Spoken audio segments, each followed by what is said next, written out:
then proposed the 21st Century Maritime Silk Road in Indonesia that same year. Well, China joined the International Road Transport Convention, also known as TIR, in January this year. Trucks moving between TIR convention countries only have to go through customs procedures once. In today's international trade, only 1 in 10 cargoes are transported by road. But the UN World Road Transport Organization is hoping to revive the oldest way of transport by embracing innovation. CGTN's Han Peng sat down with the organization's Secretary General Umberto de Pretto, who is in Beijing to take part in the Belt and Road Forum. Ever since mankind invented the wheels, road transport has been one of the most ancient means of transportation. But you said you have a vision of embracing innovation on road transport. Yes. What areas can we still innovate after thousands of years of development in road industry? Very simple.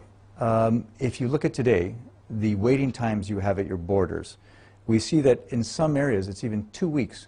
Imagine a truck arrives at a border, and for 2 weeks it doesn't move. Now, it's not the truck and the driver that's blocked, it's the goods, meaning the economy is stopped. And in environmental protection, the trucks are just burning fuel for nothing. You have to think that China is the country with the most amount of neighbors. You have 14 neighbors. No other country has that. The next closest is Turkey with 8.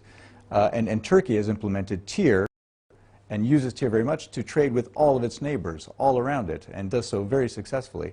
And I think China will do the same. Since China raised the initiative of building One Belt, One Road in 2013, it seems that the country has been putting a lot of efforts in building the roads, not only in China, but also in the Eurasian continent. There's been a lot of massive infrastructure construction underway. But it seems that in comparison, there is less effort from China to reduce the red tapes, particularly in border crossing on road transport.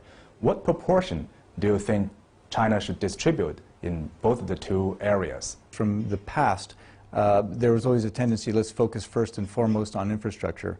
But now we're working very closely, in particular with China Customs and with the Ministry of Transport, to say, how do we reduce that red tape? How do we bring greater professionalism to the industry? And how do we help Customs make certain that when a truck arrives, that all the red tape disappears? In fact, with our system that we implement from the United Nations, the TIR system, a truck would actually give a pre-declaration to Customs electronically, and so that in theory the truck doesn't even have to stop at the border. Now, China is embracing this because they've joined the TIR convention, and therefore we're going down the right path. How will your organization contribute to the construction of One Belt, One Road? The University of International Business Economics has done an analysis, and it shows that just with this Belt and Road Initiative and putting in place TIR, you can increase trade by $13.6 billion US. I find that actually a very conservative figure. Out of the main Belt and Road countries, 42 are already part of the TIR convention. So already with these countries, China will have much more facilitated trade. But we also have Pakistan that has just joined. We have India that has announced it wants to join. We have Saudi Arabia that says they want to implement before the end of the year. So I see a snowball effect that the moment China implements, the others will say, well, we trade with China, therefore let's put this in place so that it's a win-win trade situation. Well, now let's hear what other leaders have been saying.